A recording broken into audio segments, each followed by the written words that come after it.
Hey, good morning, everyone. Welcome to another Mindset Saturday. Welcome. Glad to see you all.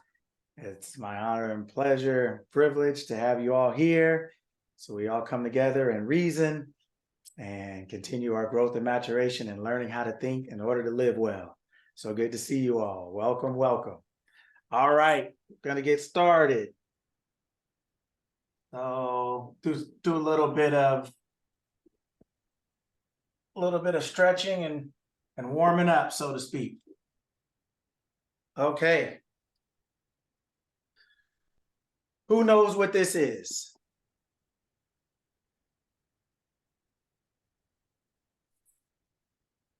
Your brothers, the game. Okay. Gaming system So the from company the 80s. we know that makes video games. What was that, Des? Oh, I just said the gaming system from the late 80s, early 90s. Okay. Wonderful. What was it before that?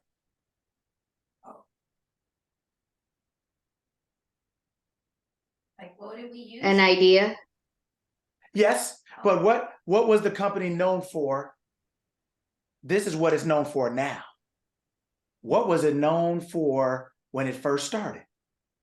Michelle King's in the chat with best system. Yeah. Anybody have any ideas of what this was known for before what we know it for now?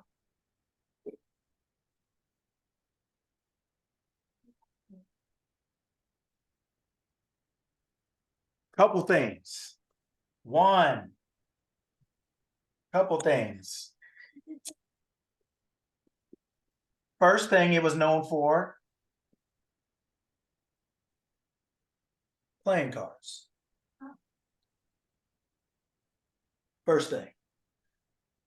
In no particular order. Playing cards.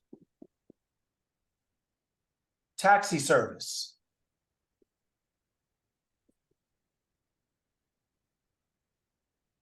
Instant rice.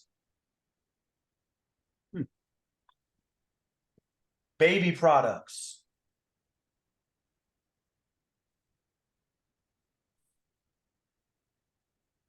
Oh, I'm going to put this in as family-friendly show. In quote, love hotels.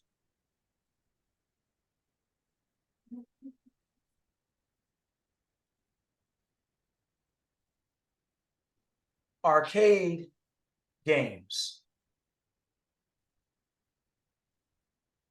So this thing we know today as just a video game console system, little handheld things they also use now. But what we know this thing as today, it was all of these things before what we know it as today. And actually, probably, I don't know if it's giving credit, but to me, it probably invented what we call also laser tag. The concept of it. Because it took other concepts, other technology it had, and started applying it to other things. This company was created in Japan. First thing they had was playing cards. The love hotels make sense. Right? Fair enough. So all these different things it went through to become what it is today. What is something we think we can learn from that?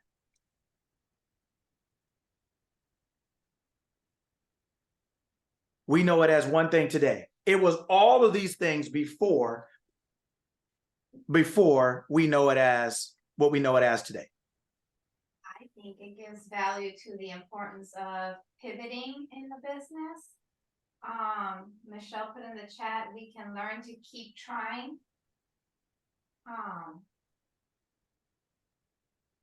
Okay. Wow. Look at all these things it was before what you know it as today. I mean, what does instant rice have to do with Super Mario? Right. These are actually all real things that they did, all iterations of this thing that we know. It was still the same name. Right? So these were all iterations of this thing. Anybody else? Right? What can we learn from that? Nothing ever stays the same. Say it again. Nothing ever stays the same. Change is inevitable. If that were the case, humans would change more than they do.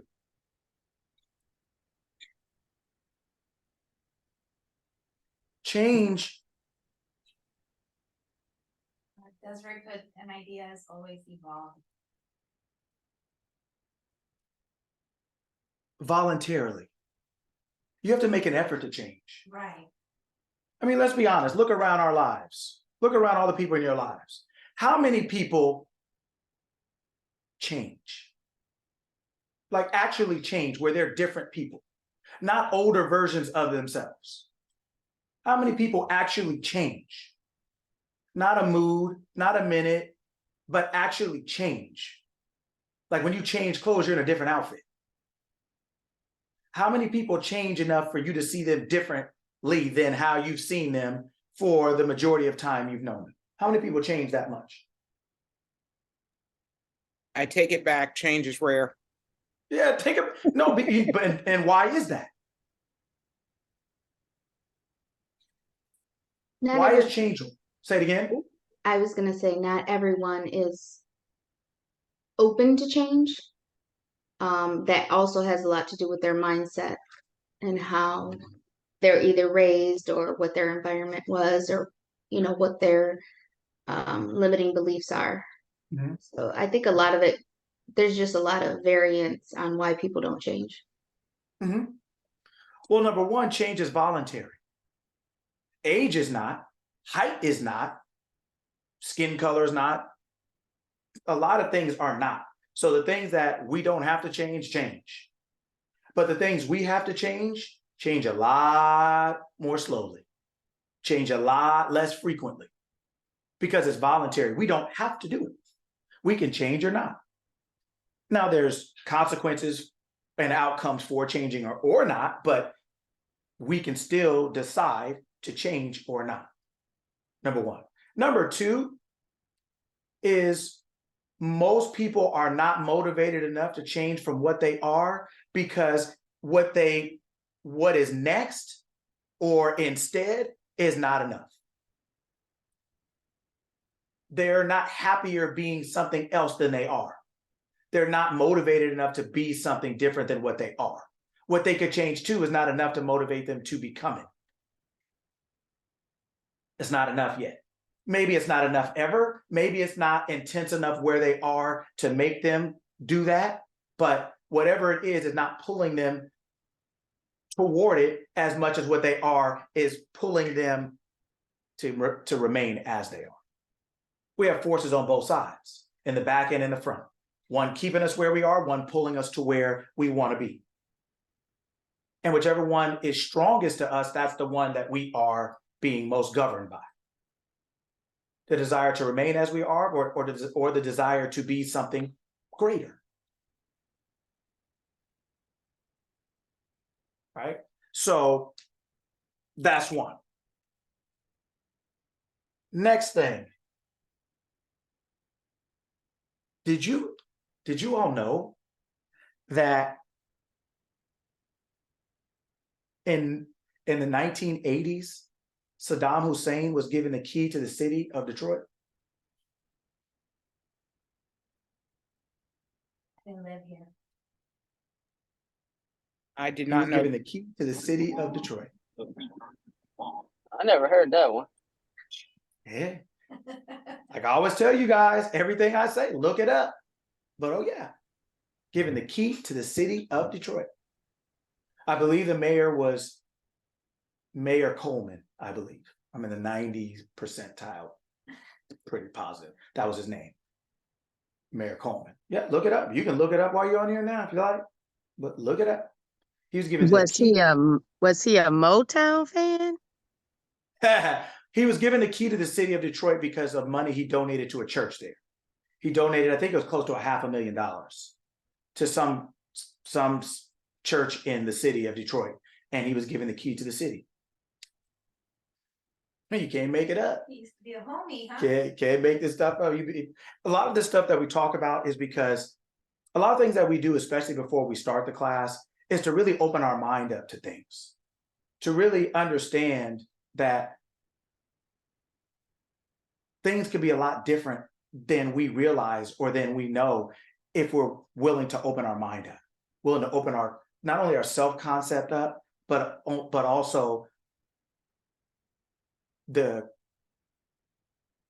belief in possibilities.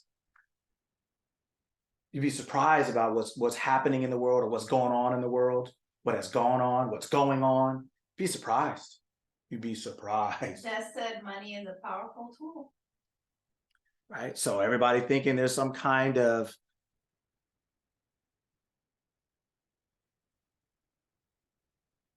I'll just say, for lack of better words, value in being poor. There's not. It's not. It doesn't make you a bad person because you're one, and it doesn't make you a good person because you're not, but it gives you better opportunity if you have the resources necessary, because that's what things are usually generally purchased with. Right? And it's hard to do the wonderful things in life without it, especially if you don't have enough of it. Nobody's going to work for free. It's why that is, right? Okay, so that's one thing. Next thing.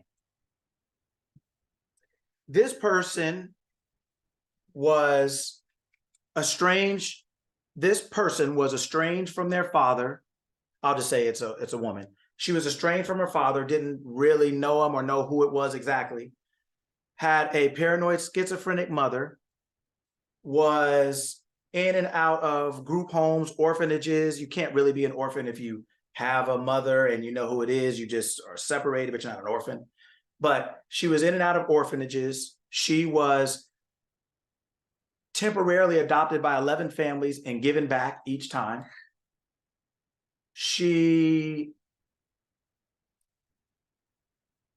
became, probably in the early mid 1900s, well, maybe 40s and up, let's just say, she became probably the first social influencer, the first influencer.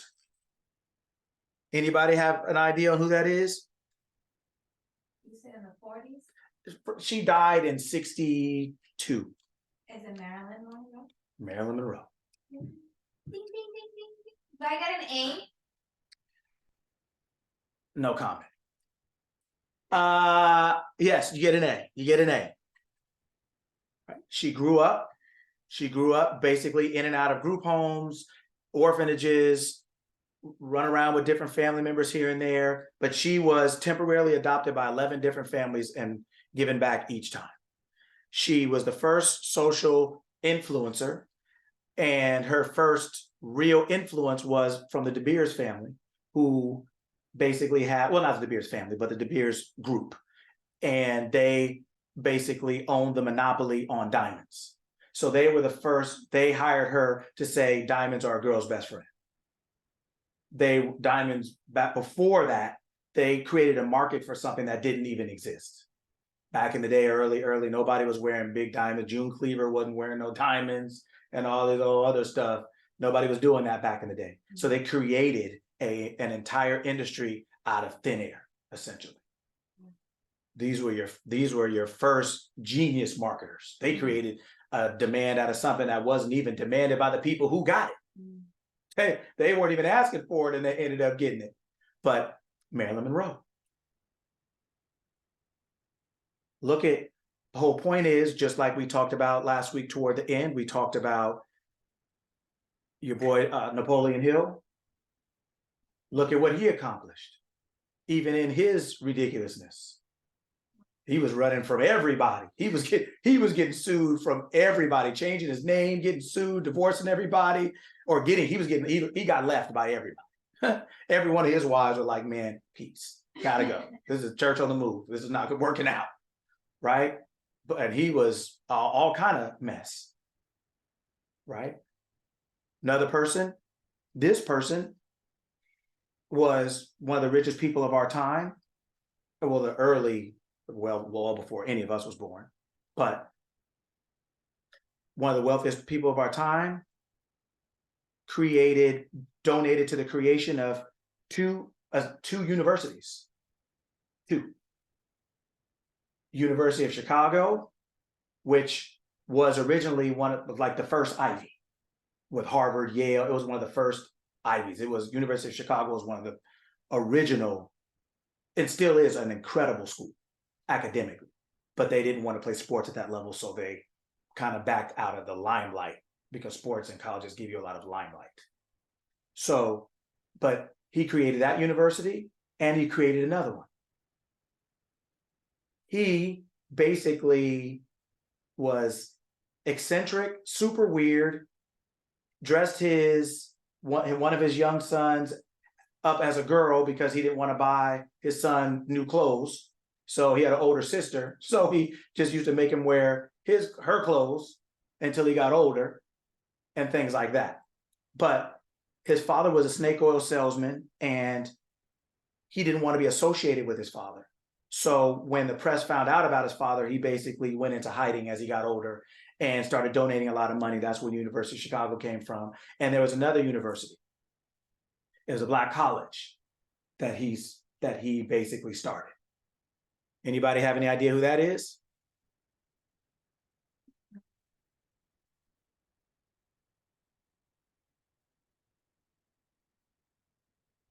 In the chat, We got to have some guesses. Somebody. they're looking it up. I was thinking Andrew Carnegie, but I don't think it's him. But I was like, let me shoot my shot. Hey, that's it. That's it. Hey, you miss all the ones you don't take. That's right. Rockefeller.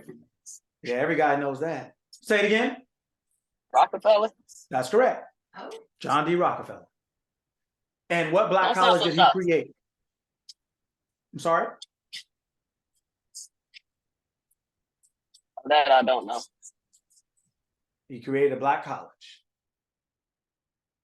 Spelman. Spelman is his wife's maiden name. Was his wife's maiden name. It's named after her. But he wasn't all the way straight and narrow himself. Another moral of the story. We don't have to be perfect in order to be remembered, in order to be amazing, in order to make a difference in life. You don't have to start off with one idea and keep it the whole time, like Nintendo. It went through 1,000 iterations. And look at it. Sometimes your company grows, it always does. But sometimes the different things you're doing with your company are reflections of yourself in the sense of you're changing, you're growing, you're finding yourself and you're finding your way as an individual, and that is imbued or infused into your commercial expression, your company. That's the worst advice in the world. Don't change. That's the worst advice in the world. Don't change. Keep it real. Or some in the way they use it in that sense. Like, don't change. Oh, you changed. Yeah, I hope. That's the point. I hope. Right? They are reflections of your growth. Keep growing. Keep going. Don't be afraid to be someone new. Don't kill your future self before you give it a shot. Right? Before you give it an opportunity. Leonardo da Vinci, one of the greatest painters of our time. I talked about him a little while back, but one of the greatest painters in history, I'll say, not our time, but in history. Great painter.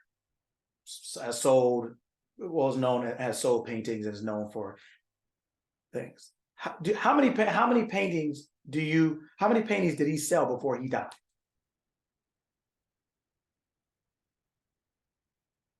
Anybody have a guess?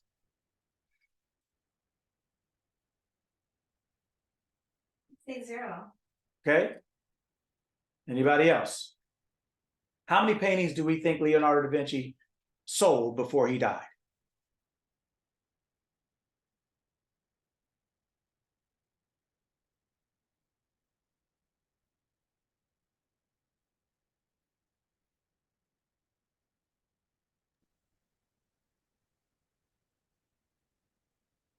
Michelle put 20. Okay. Anybody else? Got to have at least 3. We got to participate in here. You know how this goes. I'm not moving on till somebody says something. 29. What was that, Jojo? 29. 29. Okay. Desiree put in the chat, not many, they became valuable after he died. True. Oh. 1. And he died thinking he was a failure. The person that none of us have ever known, don't know anybody who's ever known him, right? Didn't have social media, didn't anything. And we still know of him today because of who he was and had become in world lore. Sold 1 painting and died thinking he was a failure. And he was such a failure that all of us know him today. Wow. He sold 1 painting in his lifetime, 1, while he was alive. 1 painting. You have no idea how we don't conceptually understand how long greatness lasts. When you are truly expressing yourself.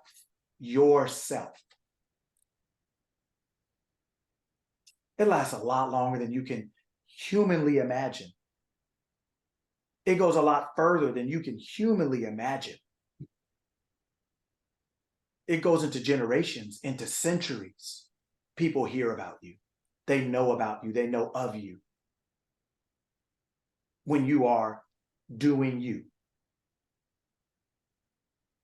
Don't ever underestimate that. Don't ever underestimate what is in you to come out of you and its effect on the world. And if what comes out of you has an effect on the world, how could you not? How did you not? That means you had an effect on the world. There's no way around that. There's no way around that. So 1 painting, and we still know in his lifetime, and now he's one of the most famous painters that we all know. Even if we don't paint, we know who he is. These are things I want us to think about and to consider and to really understand when you're doing what you're doing, when you're going throughout your day on a Monday or a Tuesday and you're thinking what you do doesn't matter. You think sometimes we feel the way we feel and we think we don't matter. We think what we're doing doesn't matter. Or maybe it's not that good. Or maybe somebody else is better. Or maybe somebody else has a better idea. Or whatever else it is. Somebody's got to do it. Why not you? Somebody's got to be Da Vinci. Why not you? Somebody's got to be Rockefeller. Why not you? Somebody has to create a company like Nintendo. Why not you? Somebody has to do these things. Why not you? Whatever it is, that's yours. Whatever your thing is, somebody's got to do it. Why not you? And no one else can do what you can do. So therefore, why not you? If no one else can be you, then what is your competition? If no one else can be you, then if no one else can have your DNA, if no one else can be you, then how can they beat you? They can't beat you at being you. There's only one you forever. You are the only you that will ever exist. How can someone beat that if you're the only one? I want you to think about that. Some a little lighter. Yeah, Michelle put in the chat deep. Yeah, right.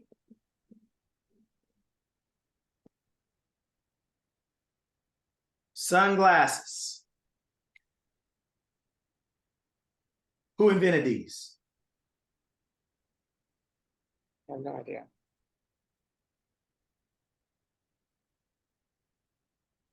Anyone? Can't hear?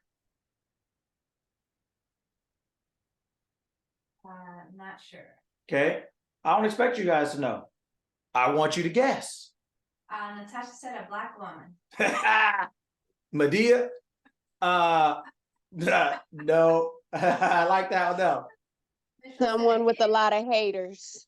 Someone with a lot of haters? Yeah, someone out there stunting on them, shining on them. A kid. A kid, a black woman. Okay, no. One more.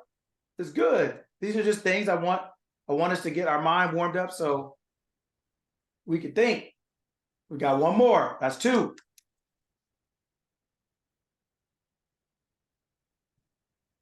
A scientist. A scientist. Okay. All right.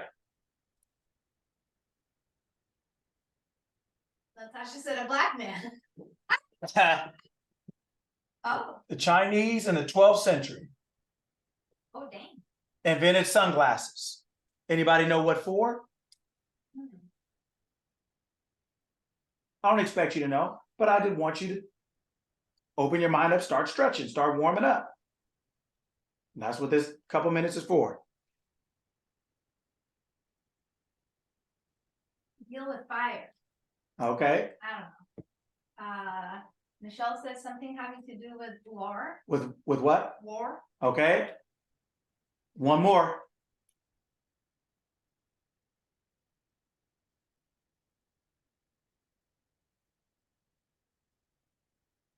Anyone else? Somebody just popped up. To help dim or lessen sunlight. Okay, help dim or lessen sunlight. Sunglasses were created for judges. They were created for judges so that when judges were questioning witnesses, the witnesses couldn't see their facial expressions. I'm not saying that's a good idea or not, or if it worked, but that's what they were created for. So that judges questioning witnesses and wherever they were, they could not see their facial expressions. That's where sunglasses were created. Where, why, who?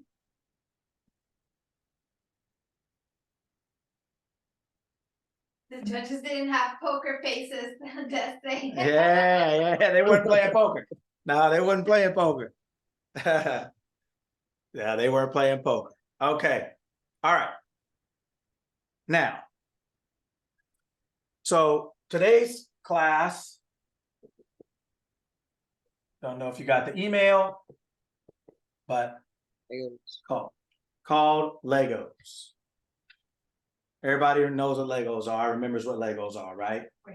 You use one thing to put something together with something else on top of something else and whatever else it is. Legos. You use something to connect with something else, to connect with something else, to build something. Okay. So let's start off with a question. I think I used this example with some people this week, so if you heard it, don't say anything. If you didn't, here we go. If you go into a movie theater and you sit down and say you're ready to watch the movie, you got your drinks, you've done everything, you're sitting down and you're ready to watch a movie. Now, I want you to think about, I'm using this example because I always try to use examples of things we already know and we already do and we already understand to attach it to something that may seem completely different, but actually works the same way. We just may not be used to applying it that way, but it works the same. So you're in a movie theater and you're ready to watch the movie. Everything, you're set, you're settled, you got your snacks, you're sitting there. All these things matter now. You're sitting down. Which way are you facing? What are you looking at?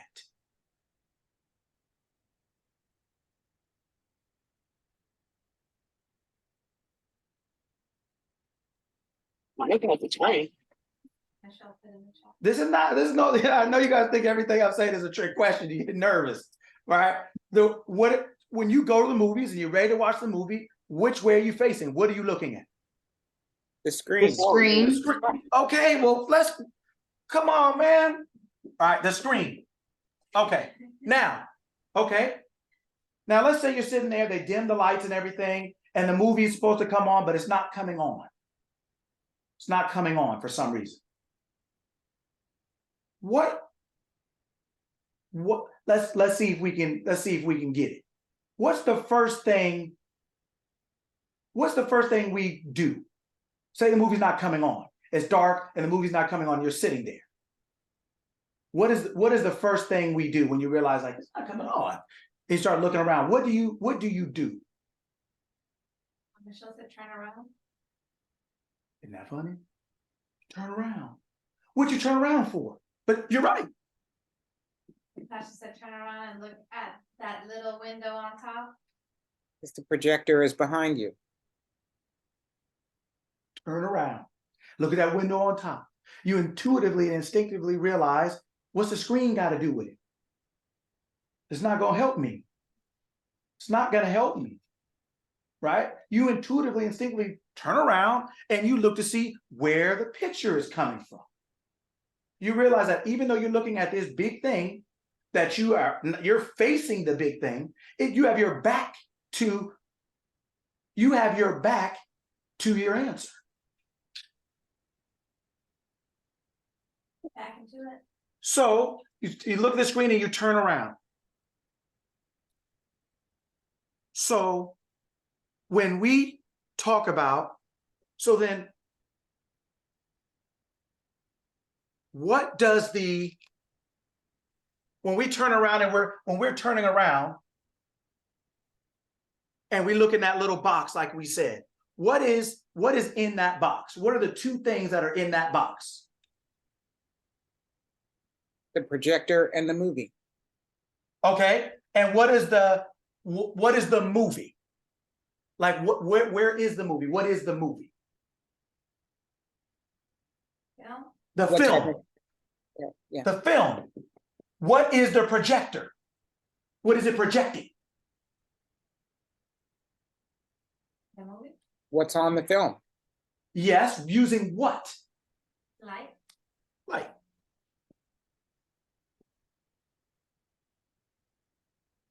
So then what is the order?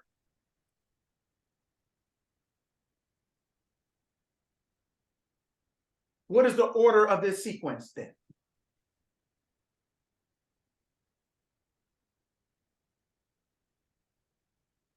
Light, film.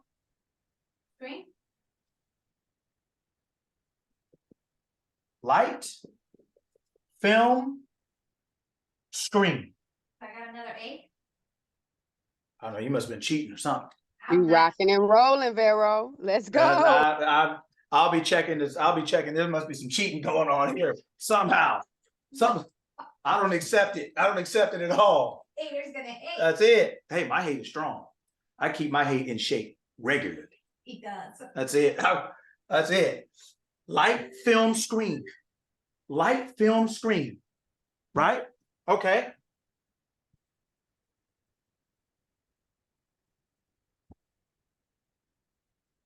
Light, film, screen. Okay. What is so now all these come down, let's just say. Okay, what is the screen? We're talking about ourselves now. What is the screen? Our bodies. I can't hear. I can see people's mouths, but I can't hear. I'm sorry. Our bodies. Okay. Yes. Michelle put in the chat what people see. Desiree put live. Yes. Essentially, life, the world, life. Tasha put our live. Yes. I was gonna say reality. Yes, life, our reality, our individual reality. Our. Yeah. We don't see the world. We don't see the world the same. It's like everybody's watching the movie and everybody thinks something was better. Some people think it was good. Some people think it was terrible. Everybody's favorite character is different, right? We're all looking at the same thing, but we're not all seeing it the same way. So yes, life, particularly specifically our life, right? Body, the world, the thing outside. Okay, what is the film?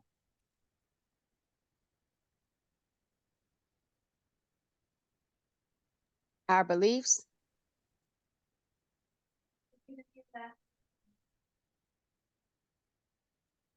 Our What is the- mind. Our mind. What is our mind? Imagination. I was saying our beliefs. Yes. More specifically, yes. Because our mind is like a repository. It's just something to hold something. Natasha put mindset, and I was gonna say thoughts. Yes. They are the things that our mind holds.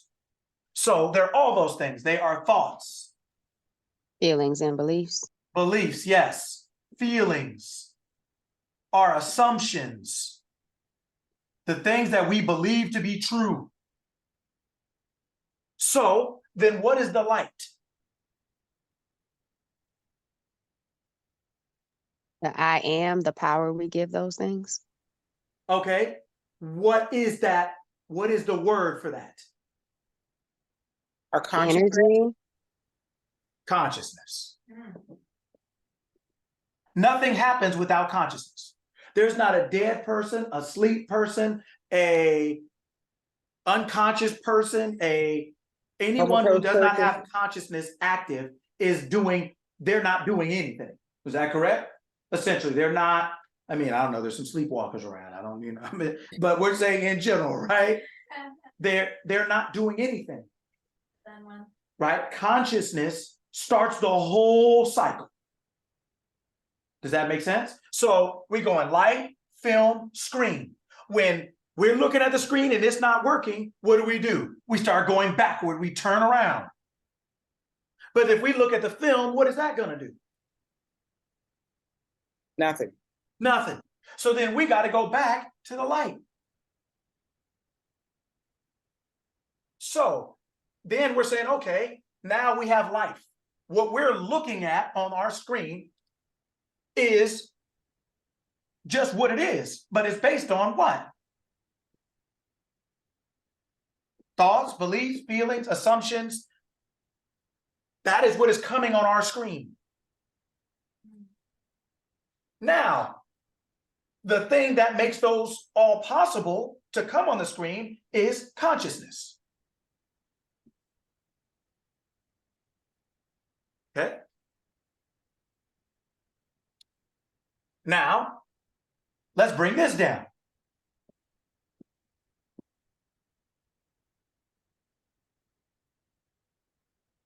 This is essentially, I don't know if I want. This is essentially the outcome. This is essentially the outcome. So what is something you could put right here?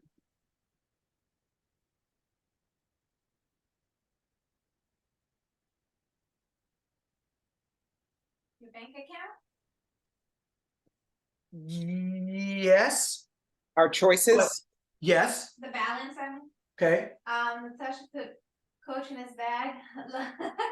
Love this analogy, makes so much sense. Awesome. It's gonna get sincere. Yeah. Let's make that up. It's gonna get sincere. It's gonna get more sensey. Yeah, it's gonna make more sense. Cue the disco light. That's it. Right? What is a word you can put here? Experiences. Okay. But I want a specific one.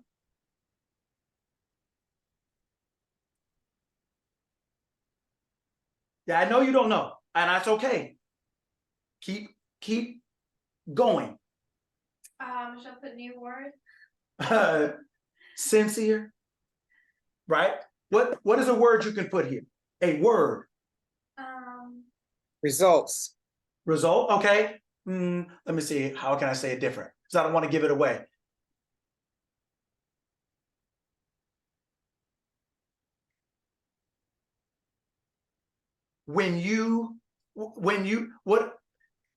If you were to describe the outcome of something, if you were to say, boom, 1, 2, 3. Michelle put chance, luck. Right?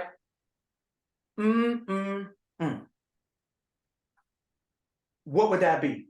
What could you put? There's a word you could put. There's a million of them. We say them all the time. A sequence, If this is, remember, this is a sequence. order, This is a sequence and an order.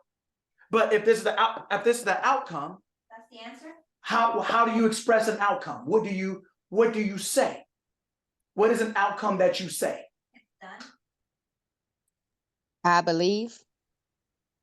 Jojo, we can't hear you. I believe. I believe. Okay. So I'm going to give you, okay. So let's just put happy. Okay. It's an outcome. A feeling? Well, yeah, but it's an outcome of something. You're saying Satisfied. satisfied. Cool. Happy. Satisfied. Give me two more. Happy. Satisfied. What's another one?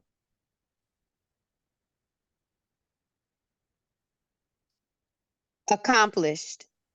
Okay. And one more. Oh, Calm. Is this what we say to ourselves every day? Is this what we desire our outcomes to be? Is this what we're saying to ourselves? What else do we put here? so good, thankful. Is it? Is this what we put here? Nobody puts rich on there. Nobody puts wealthy on there. Nobody puts successful on there. No, everybody puts all this, like this is a gratitude journal. Man, come on, man. Seriously, stop it. I have yachts. Right? This is right. We put successful here. And I'm not saying all material things, but I'm saying this is where we put all of this is the screen. This is our outcome. This we put abundance. Yes. Success, good health. Yes, this is what we put here. Ain't nobody, hey, that's it. Right? Okay. Now, so that's the screen. What's the film? I'm happy. What's the Satisfied. am? Oh, hey.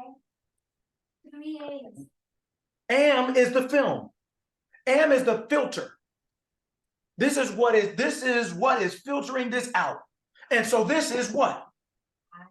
I. I. So I is your consciousness. I is the light. Am is what you are feeling yourself to be, believing yourself to be, thinking yourself to be, thinking how things are, what they are. It is your own movie. It's your film. And happy, satisfied, accomplished, calm, successful, abundant, prosperous, whatever else it is, loved, whatever else it is. This is your outcome. This is what is happening as a result of what you are being, as a result of the light shining on your being.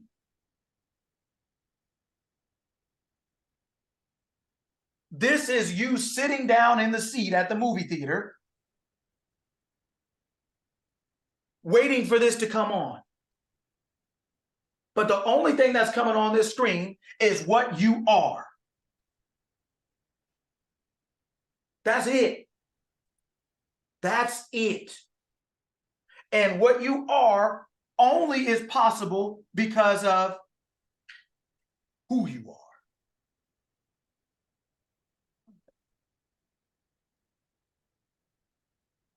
What you are is only possible because of who you are. None of this is possible without the light. Light is number one. Consciousness is number one.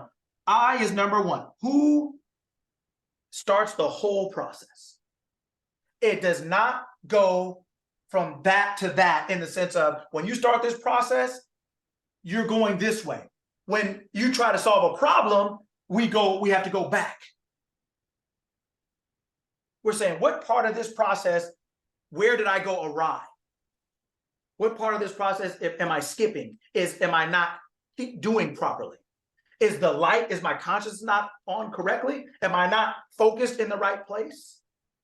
Where's my light shining? When you have a dark room and you have a flashlight, you shine it to wherever you want to see, in the direction of your desired sight. Your am, what you are believing yourself to be, will then show up. You will be able to shine a light on that. That makes it alive, so to speak. And then you see the outcome of that in these things here. Misery, stress, worry, all those things are over here. They're outcome of it. They're the outcome, but they are not the creator. They're not the things that are making you anything. They are the results of who you already are.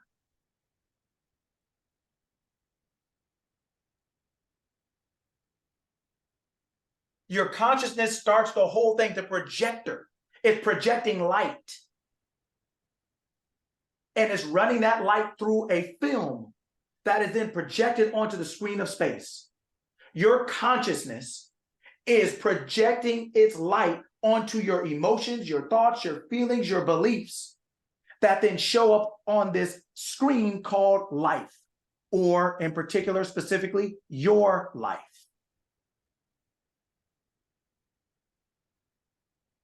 These things here at the end, the outcome, these things here on this side are just outcomes. These are not the things that you can change. These are the outcomes of things you picked. These are not things you can change. They're the outcomes. They're just the effect. They're not the cause. If what you're looking at, the effect, you don't like, then you leave that alone and then you go back. And you're saying, okay, if this is all created by this, then the light just makes it possible. This is the outcome of possibility. Well, what is the outcome? What is it? What is happening? Okay, I need to go here now. I need to go here now. You must change the film in order to change your outcome. You must change the film in order to change your outcome. Veronica, I'm going to do something a little different. Do me a favor, go on Google really quick, if you get a chance. And I need you to pull up Seek First. Seek, as it Seek First. That one. Yeah, pull that up. This? Yes. Okay, everybody. Take a look.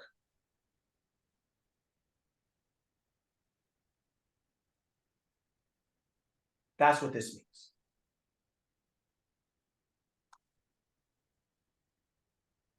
That's what this means.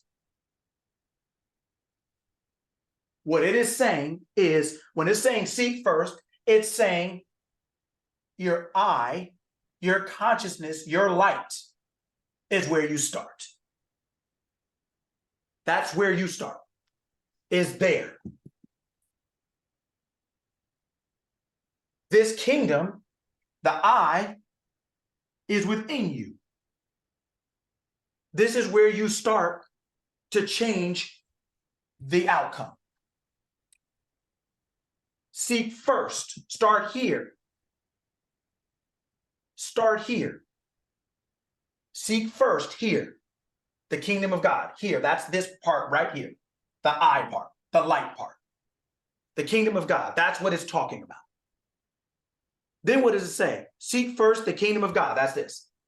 And it's right, and his righteousness, and its righteousness. Righteousness is this. Righteousness is, are these things thought correctly to whatever your desired end is? That's righteousness. It's being able to think about yourself or about something the way you want the outcome to be. You are thinking it, feeling it, believing it, assuming it here in your am. In your present tense conception of yourself.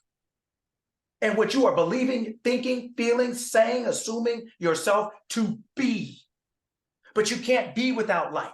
So you have to start with your eye first. It means, let me go back and become aware. Let me turn this flashlight. Let me turn this differently so I can shine my light. Now, seek first the kingdom of God. That's this part. And its righteousness, meaning Let me change the film now.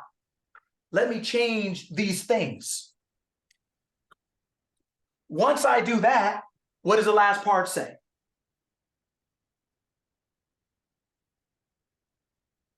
These things will be added to you. What is the, read it one more time. And all these things will be added to you. So what things is it talking about? What part of the equation is it talking about now? Be satisfied, successful, So all these things will be what? brought to you. So then what are we grinding for? What is it we're going after? And how do we think we're going to get it?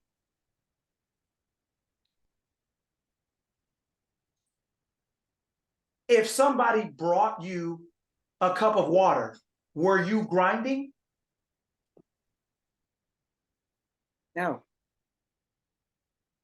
I'm gonna stay here until somebody says something that I can hear. okay, no, you're not grinding. So then if we are grinding, what are we doing?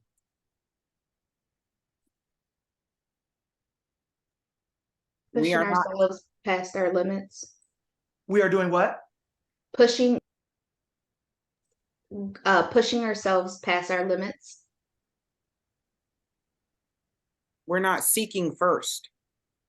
Our order of operations are off. Right. We're not past our limits. We're out of order. It's not harder. It's just incorrect. We're going, what makes things harder is when they're incorrect. When we get better at anything, what does it get? Easier. Easier.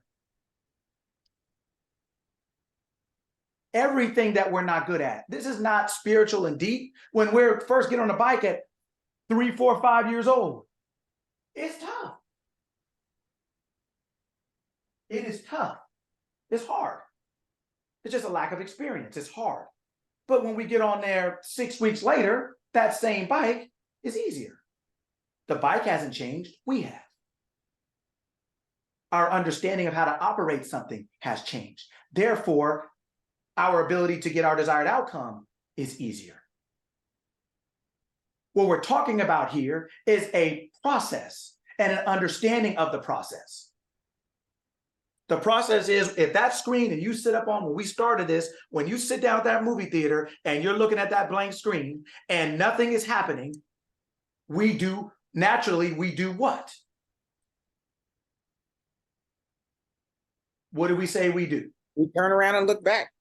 We turn around and look back. Because intuitively, instinctively, yes, we realize that the screen is just one part of the equation, but it's the end. It's actually not the creator. It's just the expressor. It's just the effect. It's not the cause. So we drop that quickly and we say, well, let me go back to where the action really is happening, to where the process is. That screen that we're talking about is our life. It's our life. When we're looking at our life and we're not seeing anything or seeing what we want to see, we need to turn around and go back into what the film is. What are we seeing on here? And if we're not seeing anything, then that means the light is not on. It's not focused in the right direction.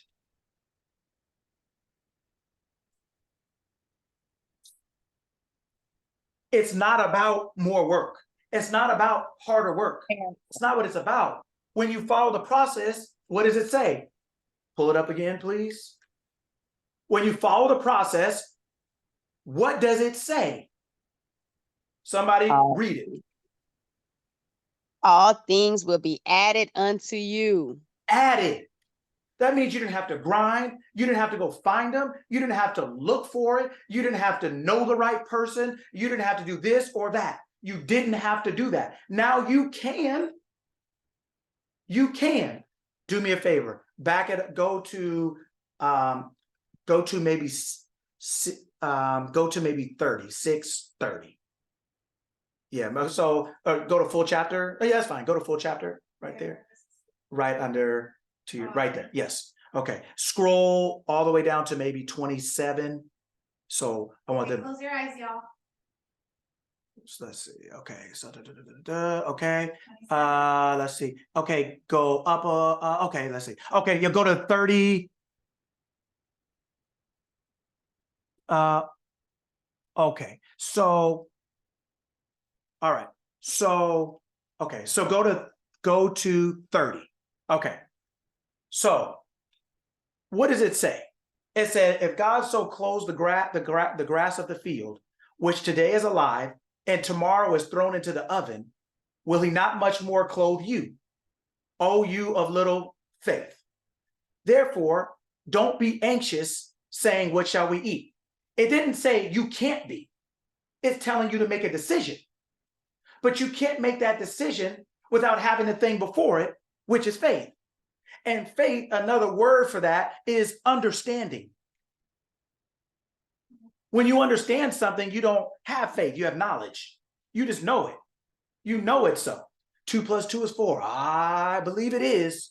No, you know it is. It's saying, don't be anxious for anything. What shall we eat or what shall we drink? For the Gentiles seek after all these things. So they're going out seeking after the things. So when you're going outward, going after the things, you can do that. But the Gentiles were basically people who believed that they were going to, the Gentiles and the Pharisees were a combination of what you would call religious zealots.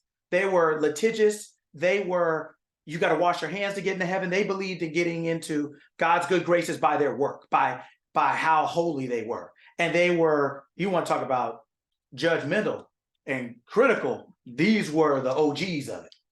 These people, boy, would tell you if your socks weren't on straight, if you weren't walking right, if you didn't pray the right way, that was their way of being accepted by their God, so to speak. And it's saying, so what the way they do it is they seek after all these things. So, and what does it say? But your heavenly Father knows you need them all. Your higher self already knows you need these things. But it's not saying you don't need them. It's telling you the difference between how humanity or mankind goes about things and how God goes about things, which is our light, our consciousness. This equation is simply, you probably can't see it, doesn't matter. I'm just writing it anyway. This is essentially the God equation. This is the way God goes about things. This is the way your higher self goes about things. It realizes I'm conscious. So now what do I want to be conscious of? Whatever I attach my consciousness to becomes. That is the way God operates. Humanity operates in the opposite. It goes out there looking for light with no concept of it. It goes into the dark room and won't turn the light on. It doesn't have a flashlight. And then will honor itself by telling anyone and everyone who will listen how hard they worked to find their keys in a dark room when there was a light switch right there. You're not brave, you're not valiant, you're just ignorant, not stupid, ignorant. You're not thinking, you don't have knowledge. You don't realize just turn the light on, you could have found your keys in 5 minutes with no bruises and slip and falls over stuff you didn't know, didn't see, and everything else. A lot of the problems we're causing in ourselves is because we're trying to put labor before light. You have to put light before labor. You have to have light to shine on the film to get on the screen. It's what it is. It's not religious. Did anybody turn around when there was nothing on the screen? Did anybody turn around and say, praise the Lord, and look in the little square in the box and everything like that? No, it's not a religious understanding. You just turn around and you say, this is where the stuff is supposed to be coming from. So since there's nothing on the screen, there can't be anything coming from there. Something is off here. Or if something is on the screen and I look up and it's a different movie than I thought, then I'm in the wrong room. Right? But you understand one of those two things happen. It's a natural understanding of things. And what I'm trying to get across to us in this analogy is We understand that in a movie theater. What I want us to understand is that life is just like that. It's just like this movie theater. Your consciousness is the projector projecting the light onto the film of your thoughts, feelings, beliefs, and assumptions in order to produce on the screen called your life, called your world, called your body. It is just an expression of the film that is being projected by the light. So when you understand to seek first, when you turn around in the theater and say, where's the light? If you're seeking first, just like it talked about in that book, you did the same thing. I'm trying to give this analogy to let you know this is not religious. This is just understanding that they put in a book that people made religious, but it's not. You just did the same thing. And nobody had to get baptized. Nobody had to tithe. Nobody had to put on an outfit, put on your Sunday hat, right? With the fruit and the camel in it. Nobody had to do all that, right? You just turned around because you understood the process. What I'm trying to get you to understand is that you already know how to do this. I want you to do this in life. I want you to understand that your life is just like that movie screen. You are facing it. You're looking at your life just like that screen. If it's nothing on it, it's because your light isn't shining there. If it's playing the wrong thing, it's because the film is what you are thinking and feeling and believing and assuming is it. The light is playing on it. The light, your eye, does not care what's on the film. It's only designed to play the film, because just like this movie isn't real, this life as we live it, as we think it, isn't real like that. It's not the same. It's not real. Just like this movie is not real. But just like a good movie, you get so engorged and so involved in it, you think it is real. That's what makes it worth going to. That's what makes living worth living, is the fact that we believe it is real and it is true. But just like you're going to walk up out of this movie theater, you're going to walk up out of that body. Just like the movie has a name, your life has a name, yours. Just like you're sitting down in this body, just like you're sitting down in that seat, watching the movie, you're sitting down in your body, watching your life. And it is coming from through you out. It's not happening to you. The screen is not just popping up some movie on it. Your life is not just popping up. It's coming through you. It's being projected through from your consciousness, through the film of your thoughts, feelings, and emotions. And it's projecting onto the screen of your life. So guess what? Every movie theater works the same. Drama, horror, comedy, whatever else it is. It works the same. There's no special magic on the screen.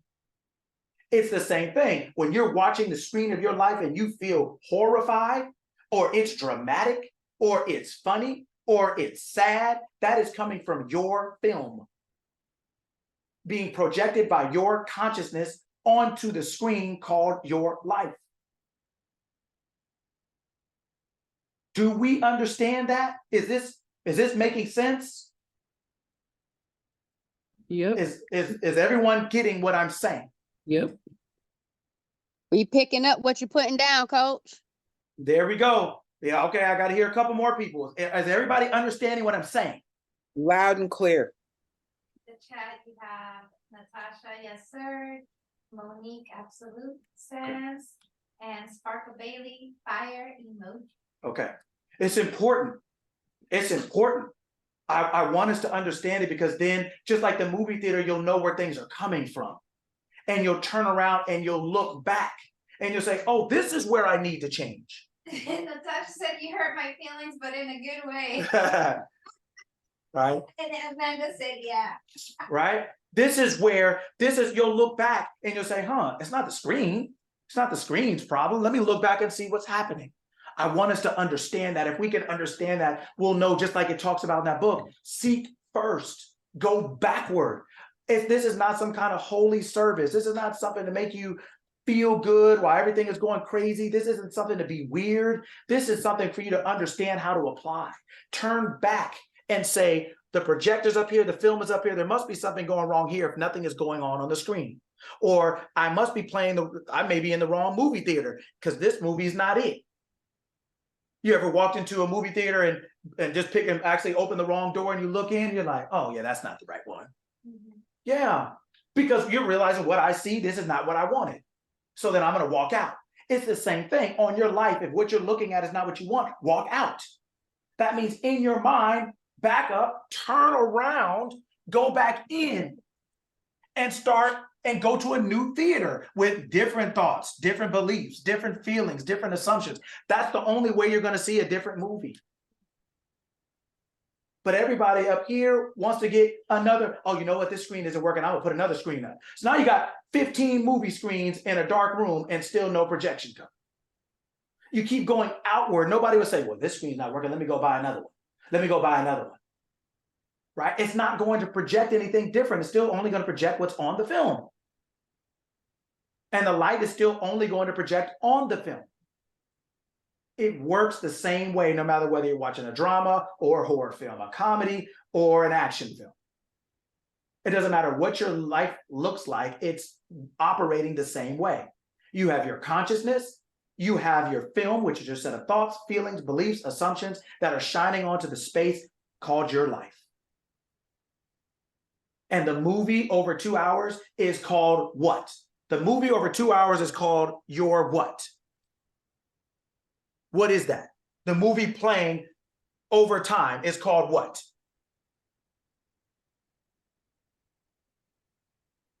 Lifespan. Oh, We caught the end, we didn't hear the beginning. Sorry, that was my lifespan. Close. First part is right. The movie in action. Lifetime. Life. The movie in action. Yes, like the movie going on, right? Is your lifespan? Yes, over time. But what is the movie? In reality? No. Life is good. The first part is correct. What is something? How do you live every day? Good mind movie, life story, Beth said. Natasha said lifestyle. Lifestyle. lifestyle. Lifestyle. Like that, your consciousness being projected onto your thoughts, feelings, beliefs, and everything like that, onto that film over time. Yes, it is a lifespan as it goes, but every day is your lifestyle. Right. It is your style of living. Just like this movie has a style or genre, you don't expect a dramatic thing where everybody's crying and then 2 minutes later Eddie Murphy to come on the screen. It's not going to be that type of movie generally, right? Your lifestyle is the film being played out while you're watching it. And when it's over, yes, to Kari's point, it is a lifestyle. It means this is how you live your lifespan. It is how you lived your life over time, right? But your lifestyle is every second of this movie. Like we talked about, every second is your lifestyle. It's your lifestyle. And your lifestyle is not going to change any more than the film is going to change. The movie's on. So if you don't like it, you're going to have to go to a new theater. You can't go up in there, sit down and say, where's Fast and Furious at? And Tyler Perry movie's on. They're going to be like, man, go to the theater next door. We're watching this. You're going to have to change theaters of your mind. You're going to have to go to a new theater where your movie is on. You're going to have to go where the film is being played that you want to see on the screen.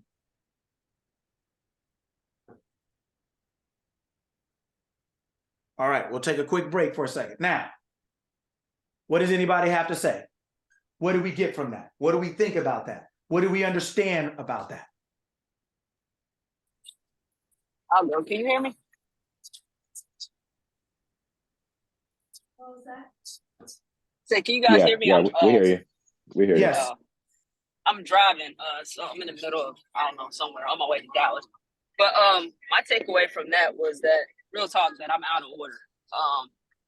And if I want my movie to change, then I need to change my film and go back to the basics, the eye, the light that's within me, and not work harder, not grind harder, because as it's stated, those things are going to be added to me once I figure out and I get together the eye part of me. So yeah, it was on point. Like I said, you hurt my feelings, but in a good way. Awesome. Good to hear from you, Tyler. Good to hear from you. Okay, who else? I'm in the same boat. You hurt my feelings, but in a good way. Ah, Because the realization that we concentrate on the outcomes and how to change or solve those situations without ever having to go back and change who we are and what we're doing and how and what we're concentrating on, what we're focusing on, and what we're asking for. You know, we're asking, I want to keep everything exactly the same, but I want a completely different outcome. And Right. that's impossible.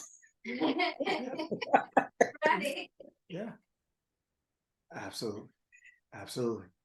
Absolutely.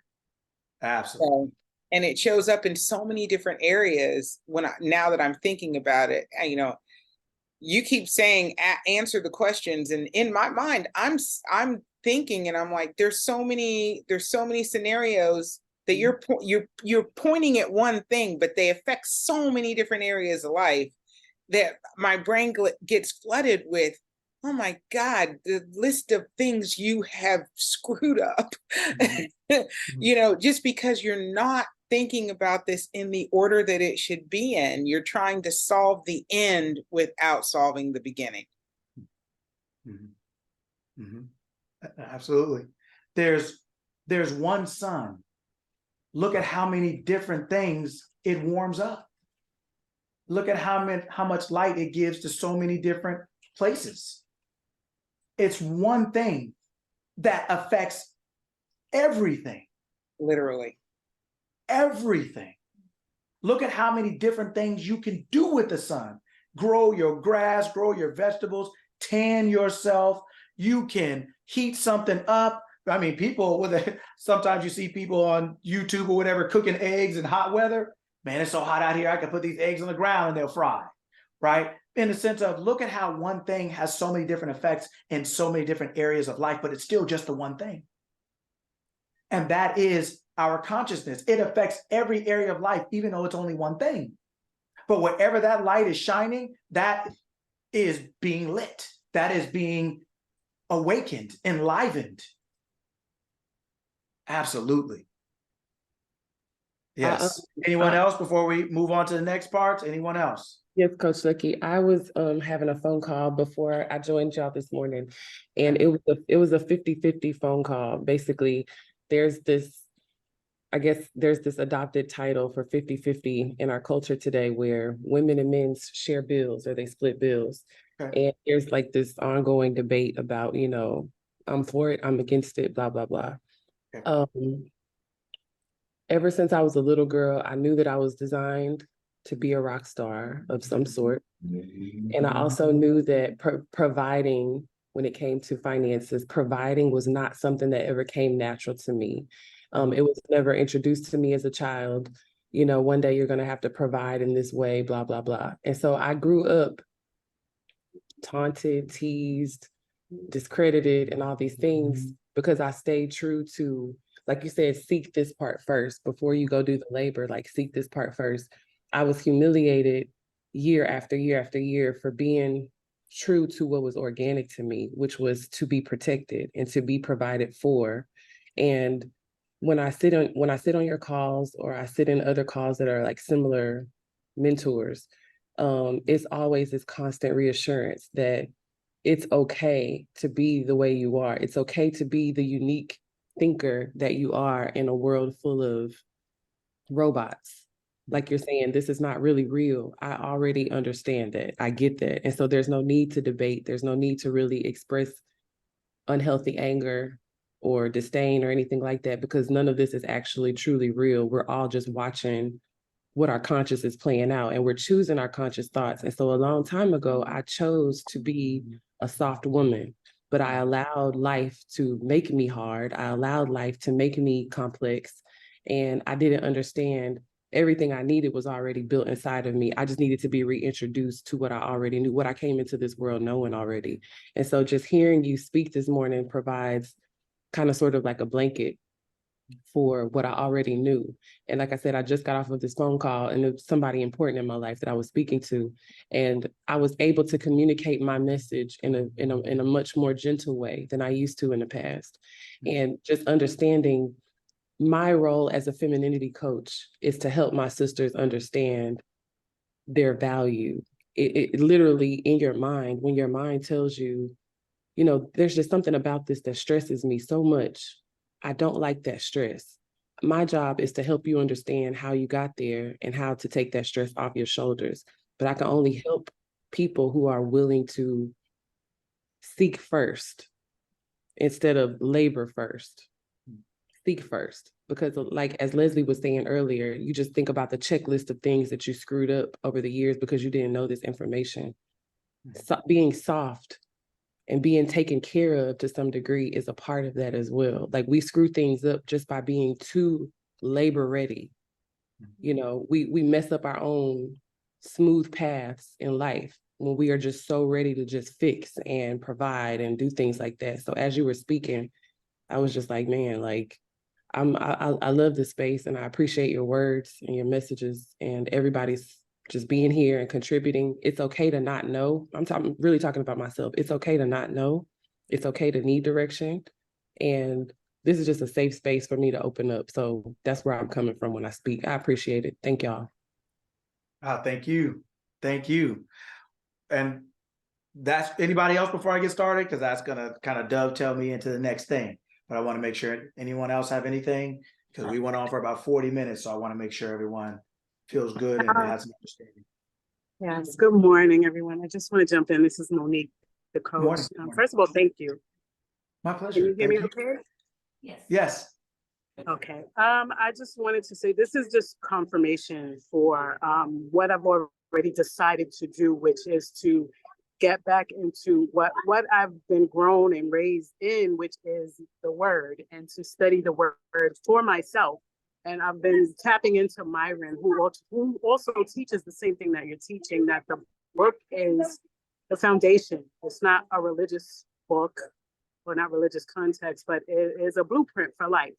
And so I've been spending so much time doing instead of being.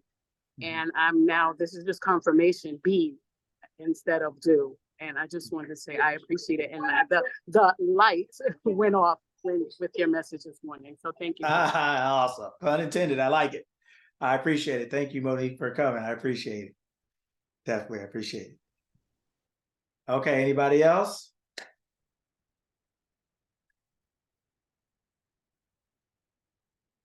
Okay.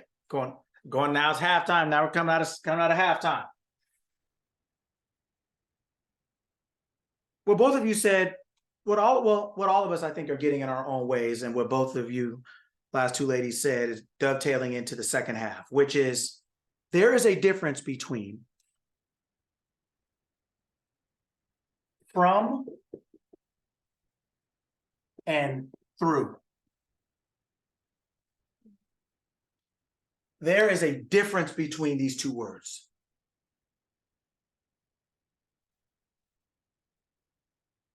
What we have to understand is the difference between them. When we understand that difference, then this previous hour of talking will be lived and expressed through from and through. What we talked about was the light comes from something, it comes through something, and ends up somewhere. Seeking first the I, where you seek first, where it says seek first the kingdom of God, God, kingdom where God lives, which is in you. What does it say? God is within you, right? All these things are where things are from. This is your consciousness. This is where everything is coming from. Everything is coming from your consciousness. It is coming through your beliefs, your assumptions, all those other things. So what does that mean? When we talk about being taken care of, when we talk about safety, when we talk about security, let's just say, when we talk about peace, when we talk about joy, just a couple things. Where do these things come from? Or do these things come through?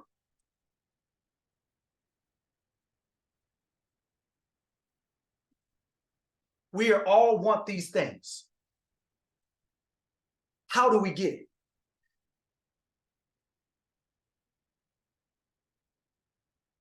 We all want to feel safe. We all want to feel secure. We all want to feel peace. We all want to feel joy. We want to feel so many things, so many outcomes, essentially.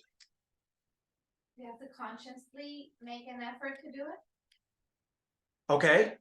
Make an effort to do it. What does do it mean?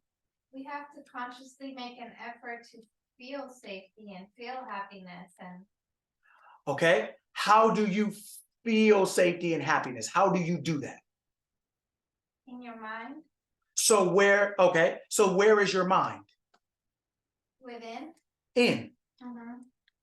See, it's not about creating these things. These things already exist. It's about knowing where they are in order to get them. It's about understanding that these things already exist, but they are in. Your outcome is a direct correlation to your income.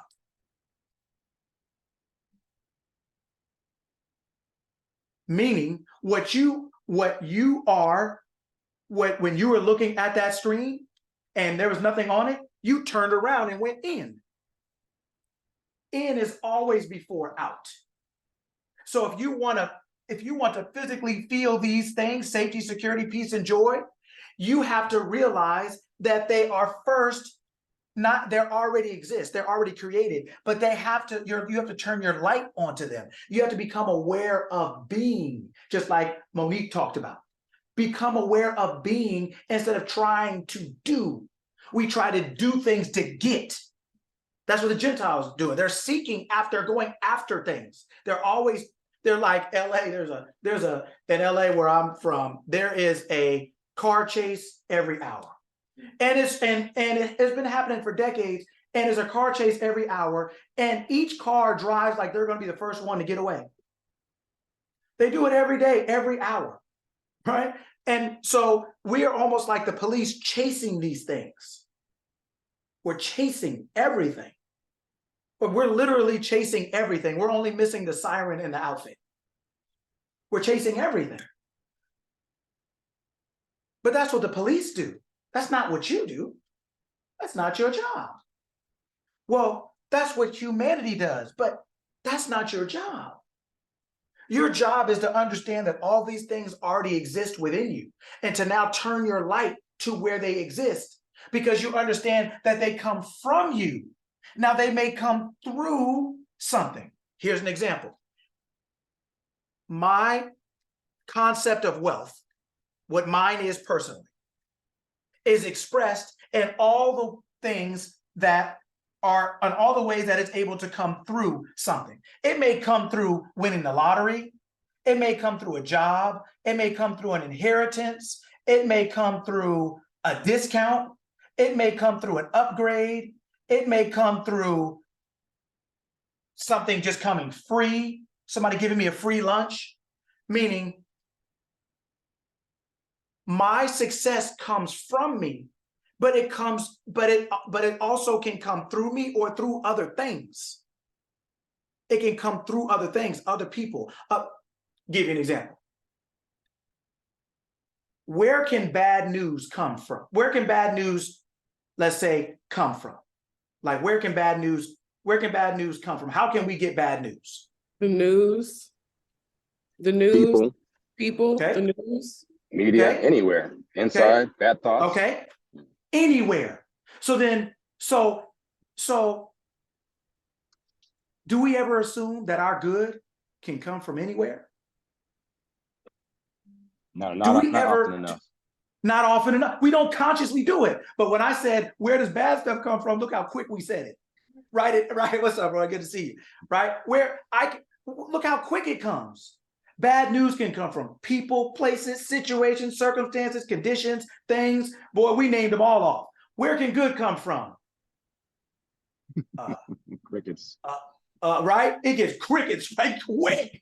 We're like, then we think it has to come through one thing. I remember we had to water the grass when I was young. And you know, every responsible thing when you're a young person, you just hate doing it. So you just washing the dishes, watering the grass, take out the trash. It just feels like the end of life, right? So you try to make everything as fun as you can, right? So watering the grass, you know, you're watering the grass and you realize that if you bend the hose, the water stops coming out, right? It gets a little slower and you're like, oh, that's pretty cool. So you play with that.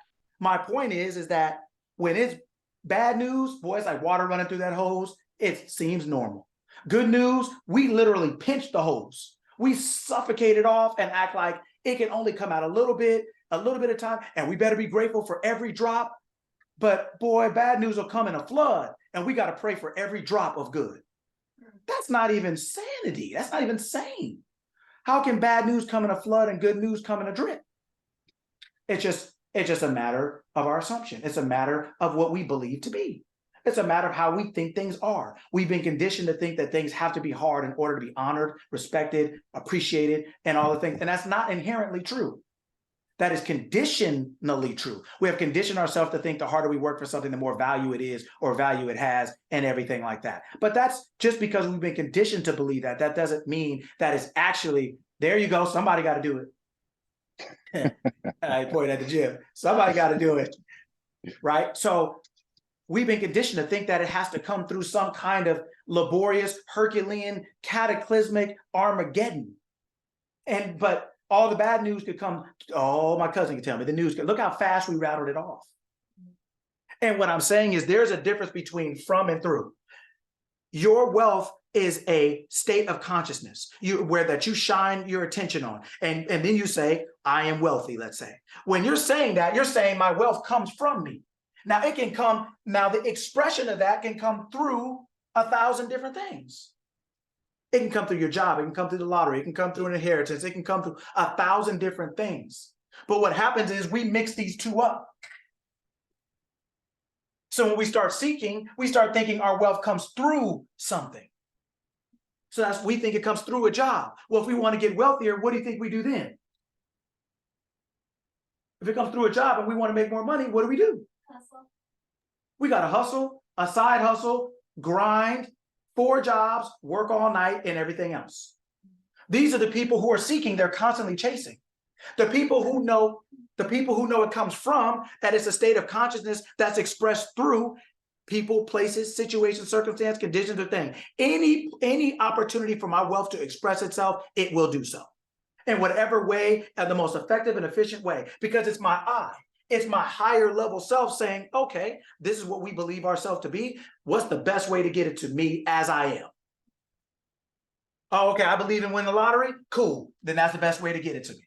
Oh, I believe in getting a good job. Cool. That's not. I am going to express this through the most effective and efficient way to express what I believe my thing is from.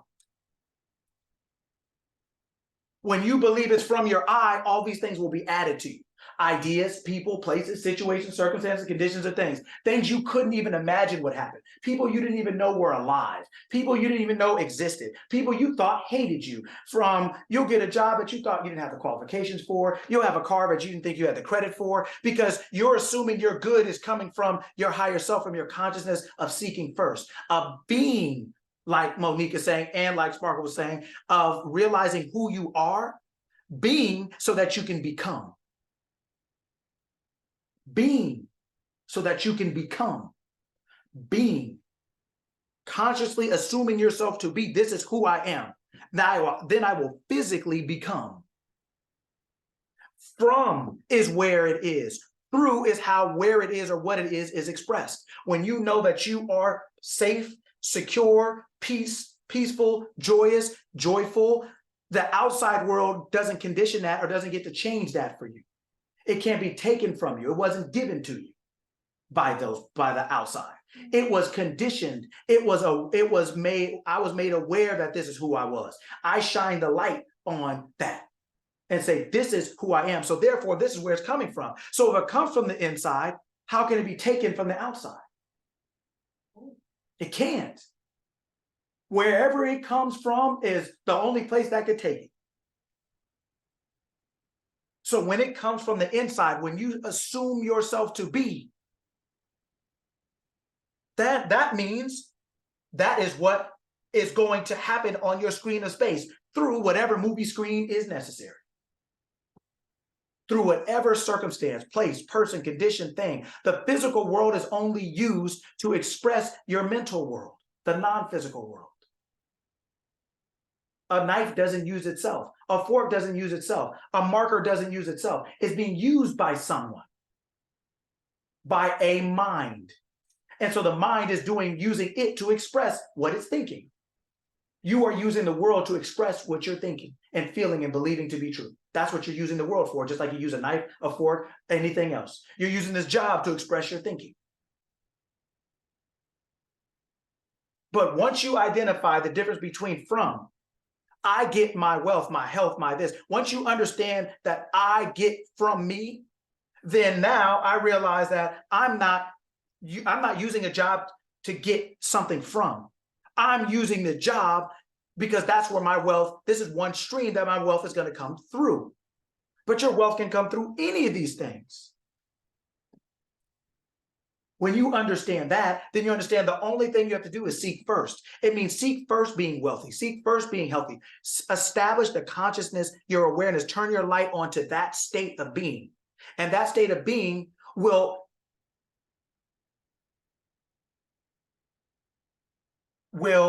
physically present itself through any means and all means necessary, most effective, and efficient. It's going to find the best way to do it.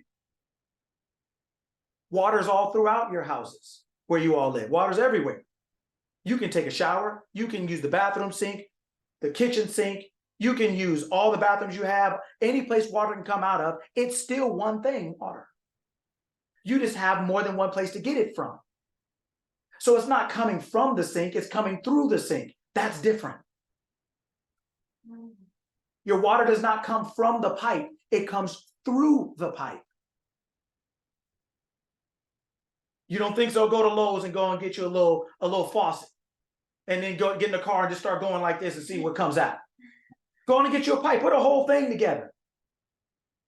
But if you don't attach it up to where it comes from, through is not going to help you. Just the actual physical things don't help. There has to be something coming through it. Through is not going to help you. Through does not help you.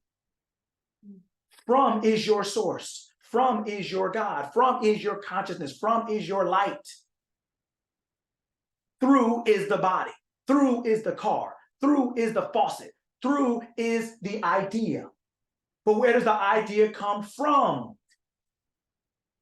The idea comes from you, through your mind to your hands and body and life. From is who you are. You are the source.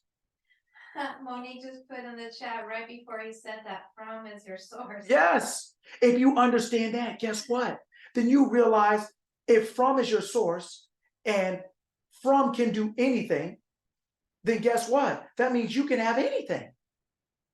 Your source has everything and anything. You are the source of anything and everything. Your victory and your misery. Your suppression, your regression, your depression, or your salvation. It's up to you. It's up to you. From is everything.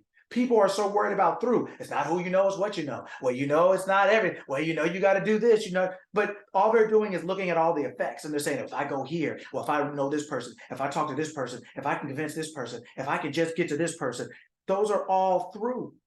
How do you know they have it? How do you know they want to give it to you? Why should they? How much right do you have to someone else's stuff? Now, if somebody went in your purse, you'd be mad. If somebody sat up there and had an attitude and was mad that you didn't give them a job or something, you'd be annoyed.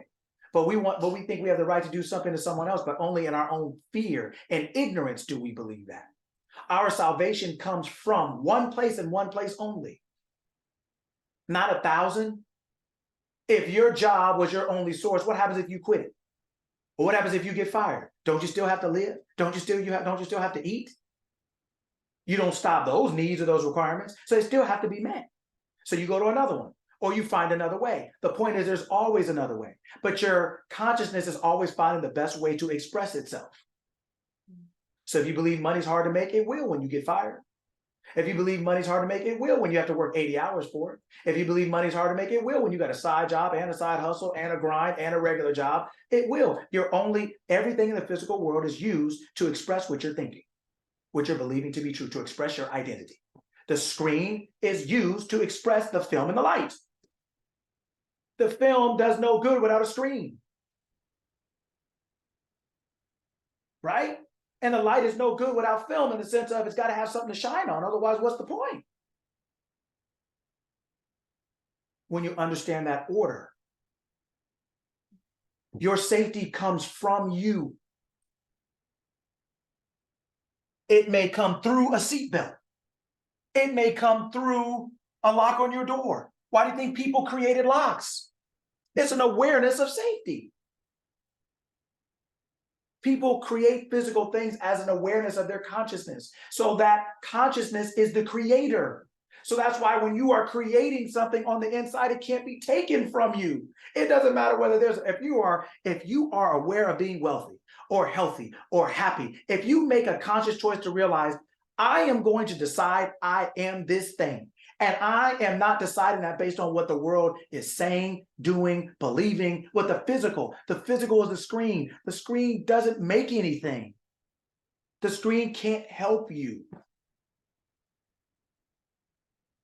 So if you decide that this is what I am going to be, and you shine your consciousness on that, as long as that film is in there and that light is hitting it, what do you think is going to hit the screen?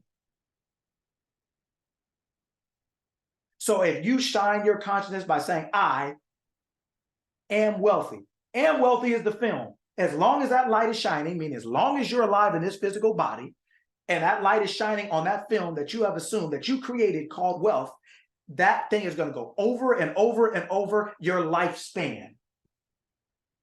It's a lifestyle. And what is the screen going to do to stop that? Nothing. It's not designed to. It can't. The world can't do anything to what you have shined your light on. And that is an inner process. It's not outer. Everybody respects the screen first until you realize nothing's coming on and it should be. You turn your back on that screen quick, don't you? Wait, what is? You realize intuitively, instinctively, this screen can only do is the end. It doesn't do anything but show what's being put on it. Your life isn't doing anything to you. It's only showing you what you're putting on it. See it. Everyone, what I think Les Brown said it, right? Everyone is self-created, but only the successful will admit it. Everyone knows that the movie's on the screen, really, but only the mature will admit it. The kids will sit there and be looking like, well, how come this movie's not coming on, Mom? They're not old enough to know yet. But the mature mind knows, something must be happening back here. Maybe we need to call somebody or whatever else it is, right?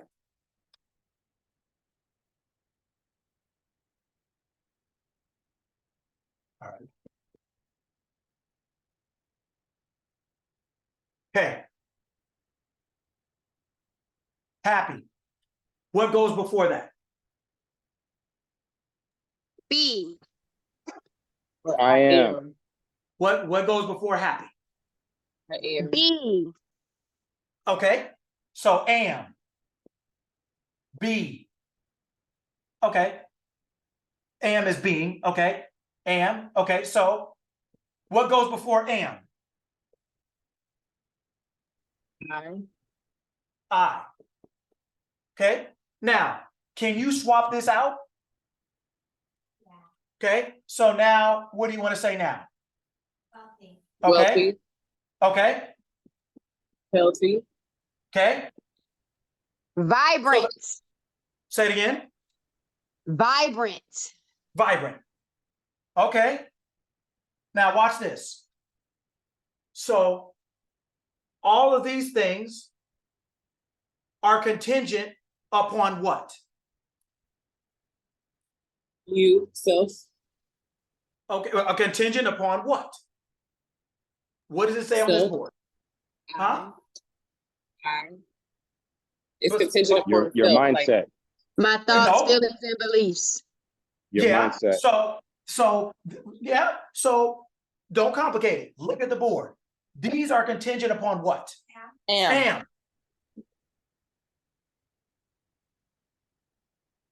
Don't complicate it. These are contingent upon this.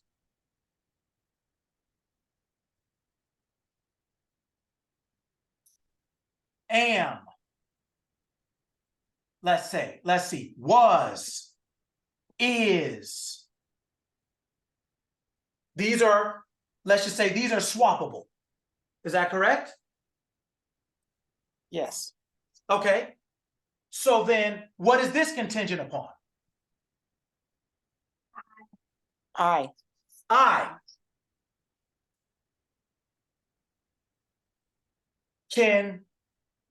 If I'm talking about myself, this is a person talking about themselves, I was happy. I is happy, let's say.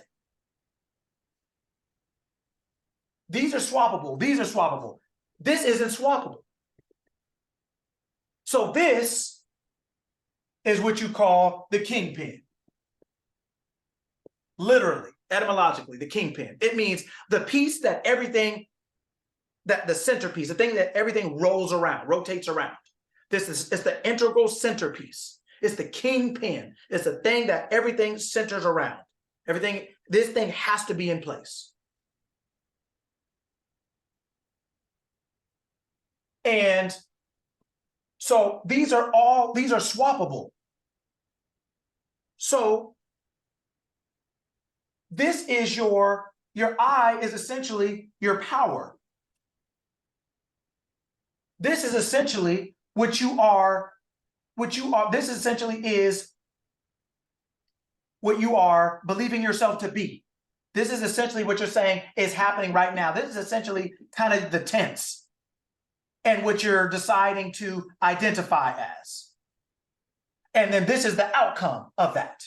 So power, tense, identity, outcome.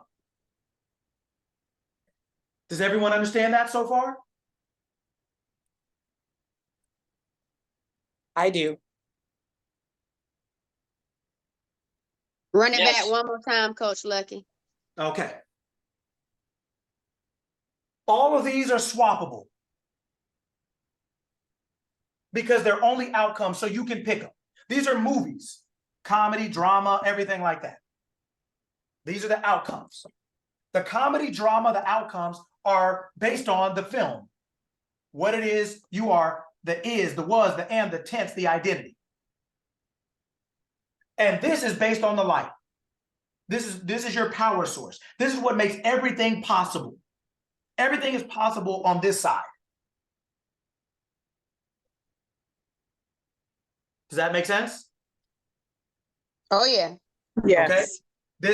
This is how this works. Now, I'm going to change something to emphasize it differently. I'm going to change it to, I'm going to move it around like a decimal.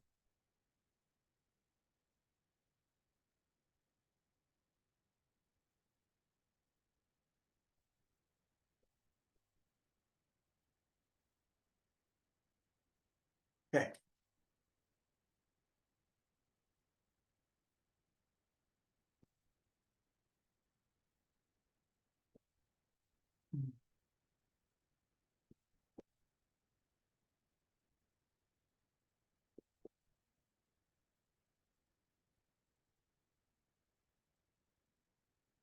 Everybody see that? Yes. I think I heard a yes. Yes. yeah, yeah. Yes, yes, yes. Speak up. Yes, yes. raise your hand, put a flame in the chat, whatever you got to do. I don't know. I don't talk about the chat that much, but I got to do something. So I moved it. By moving the decimal in math, it changes the numerical value, right? That makes sense? Yes. Okay. I changed where I put was it semicolon? Or is it the colon? Semicolon. Semicolon, I think. I think so. I changed it for a reason. I'm trying to emphasize something different. What am I trying to emphasize? There before it was, I am happy. Okay, so I put the semicolon there. What is the difference between the two?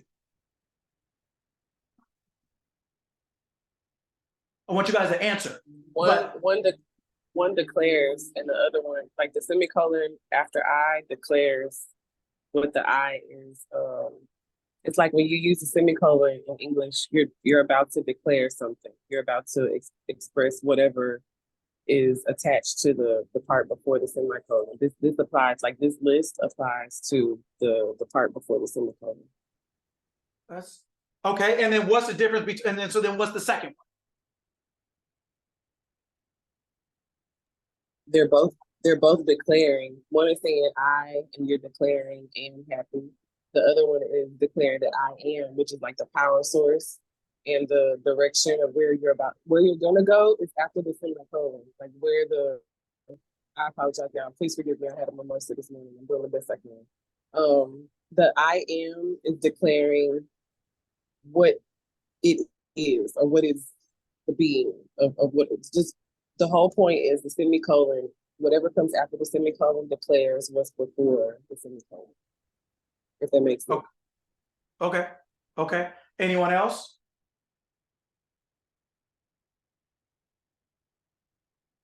I'm thinking that I with the semicolon and then am happy.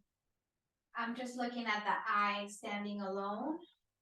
And then when I see the I am, then the semicolon happy, I see more of like I'm always being, like I'm in, like there's more of movement or an action, like I'm always in a state of, so it's not alone, it's attached with the being. Okay. So I'm going to tell you why I did it. I did it because I want to emphasize this.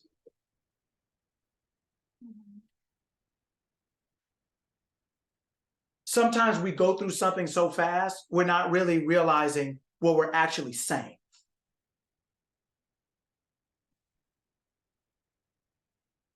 I want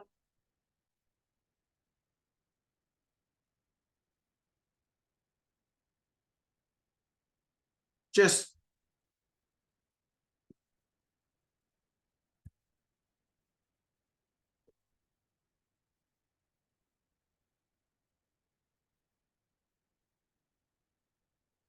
now, it's not the best English, obviously, but what are you taking this to mean?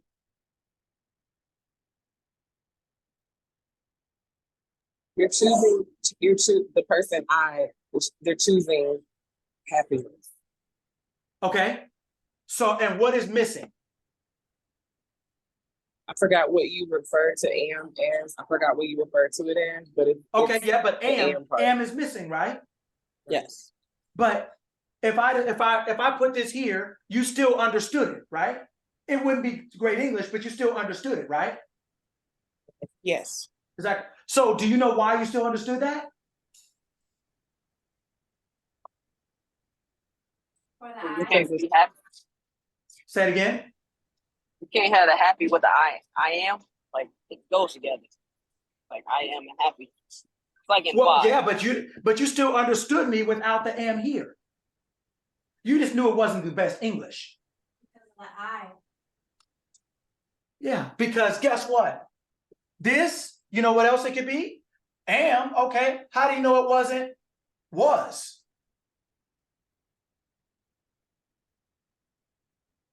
How do you know it's not will be?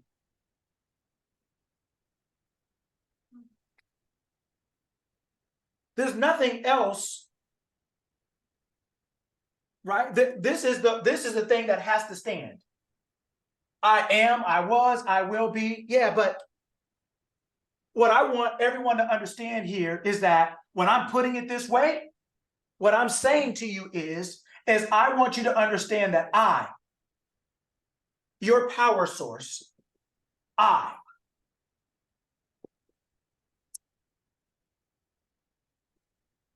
am happy. I am wealthy. I want you to understand that I is the one thing in the sentence you can't do without. You can't do without the I. You can attach happy, wealthy. You can change the tense. The tense doesn't really change. It only changes in humanity, in the body. Like there is no such thing as gender in heaven. If you look it up in the book, it'll say where there's no Jew or Gentile, there's no man or woman, there's no Jew or Gentile. There is no gender. Only matters because in physical form. It doesn't matter in spirit form, in non-physical form, right? So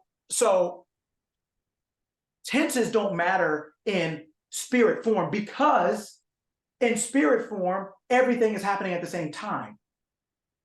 Tenses only matter because in human form, we can't go back to 3rd grade, but in our minds, can't we? So tenses only matter because of human form, because of physicality, but they don't matter actually. Our physical body can't go back. So we have tenses to chop up our day because it makes sense in the physical world. But in this physical world, that's not real that way.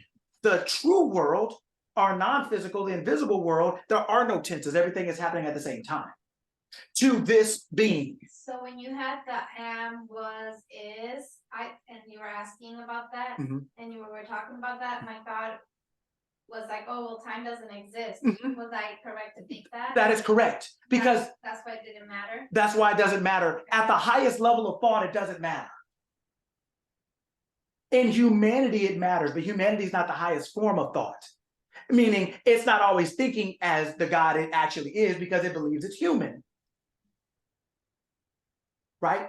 But so in humanity, we have lifespans. In humanity, we have tenses: was, were, is, as, are, whatever else it is, plurals, and all those different things. But guess what? I is everything. I is the Alpha and the Omega, the beginning and the end. It all starts with the light. It all starts with your consciousness. Nobody's doing anything without consciousness. So what I want you to say, I, when you say I, what you're essentially saying is I, consciousness, the power, the thing that starts everything after it is doing. What is it doing? What is this doing? Sometimes when we put something right with it, we're not really thinking about it. We're just grandfathering it in. I want you to understand, hear, O Israel, the Lord our God is one. One God in all, above all, and through all. One. I. One. Everybody says it. Everybody knows it. They attach everything else after it. I is always, it is the one God. Consciousness is the one God. The Lord God. The law of consciousness. The law of being. The law of being is just being. The law of being is just being. The light that shines on the film is just light. It's the same light no matter what film it shines on. It's not a different light. The film can change. Am can change to was, to will, to whatever else it is. Happy can change to wealthy, to healthy, to whatever else you want to add to it. But it all is predicated upon this. I want you to realize when you say I, the reason you have to start with I every single time, because we is nothing but a bunch of I's. Because you can't have we without an I. But you can have an I without a we. Like we talked about earlier. You can have $1 million, but you can't have it without $1. You can have $1 without a million. You can have a second without a minute. You can't have a minute without a second. I want you all to emphasize I. That is your consciousness. This is where everything is starting. I want you to understand, don't just grandfather am in, because we do it without thinking.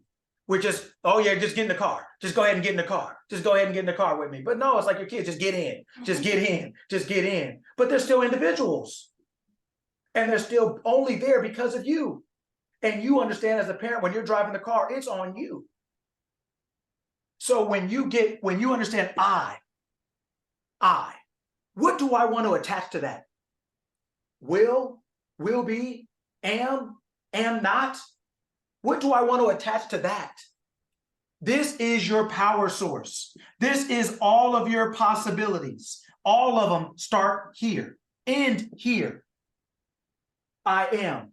Who am I? I is on the end and the beginning. I am. Who am I? End, beginning. Beginning, end. In your beanie man voice. Right? So I want you to understand that. I is everything. Everyone has to say it. Doesn't matter what color, creed, gender, race, what doesn't matter what you are. I is always the start. Doesn't matter what movie you're watching, light has to be there to hit that film. Doesn't matter what film you're watching. Doesn't matter what screen, big or small it is. Everything starts with the I. That is the Lego. That is the kingpin. This is the piece. And now what are you attaching to it? I am happy. I am making a decision to attach am happy. Not will be, not may not be, not going. What am I attaching to this power source? When you plug your TV in, you know what's going to come up. When you plug your toaster in, you know what's going to come up. You only plug in what you want to make alive. That electricity is your life and you're plugging into it. I is your life and you're plugging all the subsequent things after it that you say or think or feel into this power source. Be mindful. As a Lego, watch what you're attaching. I is your power source. It is your possibility. All things are possible with God. All things are possible with I. Everything that someone is doing that you want to do just says, I have this, I am this, I'm doing this. They're saying the same thing you're saying. There is no difference. This is it. This is the one God in all, above all, and through all. I.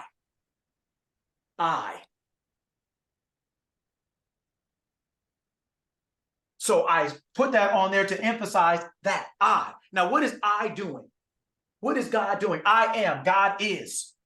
I have. God has. That's what you're saying. That is what you're saying when you say that. So when you say I, you're saying God. That's what you're saying. Religious or not, that you're saying the creator, you're saying the universe, you're saying whatever word that means to you, that says that is a reflection of that all being power that lies within you, that is you. That's why you have to say it every time to describe yourself, not anyone else, yourself. It is a self-description, I. Even if you were to say I was, I will be, you still got to say I first. Can't swap it out and mean something else. I want you to understand that. So I want you to be conscious and cognizant of what am I attaching to I? Not I am gets a free ride, I. Okay. Arthur Bailey has a question. Yes. So Yes. when we say things like I'm not the one, like in the context of like I'm not the one to play with. Are we attracting scenarios for us to prove over and over that we're not the one? It depends on if you're saying that because you're in a situation right then, or if that's your actual feeling of, some people are just mad all the time, right? Some people are they just are what they are. Sometimes your kids can do something or someone can do something like, nah, man, that's not gonna work. Doesn't mean you were mad. Doesn't mean that's what you're walking around thinking all the time, but you may in this particular instant say no. You're letting someone clearly know, don't cross that line, right? So it's like almost honking your horn. Are you honking your horn because something is happening in that moment? Or are you one of those, or do you have road rage? Those are different things. You have to know which one is coming. Is it just because somebody's honking their horn, I'm letting them know sternly? No. Or do I just got road rage? I'm honking at everybody and everybody can get it. Now, that's a different mentality. That's a different consciousness. Does that make sense? One is a moment, the other one's an identity. We want to make sure that we don't make a moment an identity for something that we don't want to be a lifespan or a lifestyle. That Did makes that answer sense. your question? It does. I was coming from a place of when I wrote on my board, I am wealthy, I am undeniably feminine, I am healthy. I'm putting myself in spaces where I'm attracting what I declare over my life. And so when growing up, you know, reminding people I'm not the one, I'm not the one, I'm not the one came from a place of lack of protection. So I had to Correct. become protector. So what There my you go. question was centered around was like, am I subconsciously, or when I was younger, was I subconsciously attracting scenarios where I was having to constantly prove I'm not the one? Yes. If that makes Yes. Because that was your identity, like you said. And your identity was formed because of a belief in insecurity. And so what we have to do is, as we mature, the reason we're here on this call is because we want to change our belief from insecurity to security. And by doing that, how do we do that? We go within ourselves to focus our attention on being secure. And we express that by saying, I am secure. But how we do that is by turning our attention to being secure, realizing that security lies within us. And saying, you know what? I'm going to turn my light, my projector, onto this film called security. And so now when I shine my light on that film, that's what's going to happen. Then what's going to happen is you're going to feel more secure and your life is going to reflect that security. You're not going to have things that come up against it because it's secure. So yes, yes. Thank you. Okay, that's the end of today. We have completed our mission. Does anybody have anything they want to say before we go? Any other questions or anything like that? I love my Saturday sermons with Coach Lucky. I appreciate you, Giovanni, and thank you for always coming.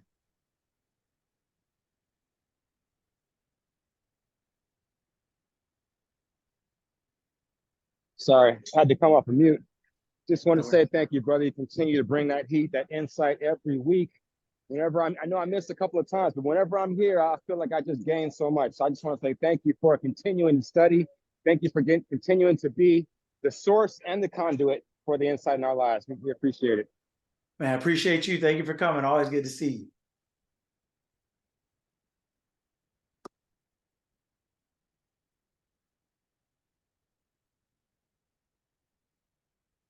Okay, so last, just a look, not homework officially, but something I want you to just sit down and just realize you are the I. You are the I. And whatever, that's where everything starts. Where everything starts, that's where all ends stem from origins, right? So wherever you start, that's where you're going to end up. And if you start with your I, if you realize that you are possibility itself, that's what makes everything possible to you, is you are the possibility. Everything is possible to you. Everything is possible to your I. It's not conditioned by anything. It is I. It is just consciousness. Whatever you want to turn that consciousness onto will become alive, will be your lifestyle, will be your movie playing. So if there is a film you don't like, swap it out. You don't have to change the light or the screen, just change the film. But realize you are the light. You are the light. What does it say? I am the way. I am the truth. I am the life. I am the light. You, singular. Whether it's me saying to you, but you saying to yourself is I. And what do I want to do with this all-encompassing, all omnipotent, omnipresent, omniscient power? What do I want to do with it? I can make a body line. I can be a feminine coach. I can be a computer coder and weightlifter. I can be 1,000 different things. Better coaches. I could be other coaches. I can be everything. I can have my own Turo thing.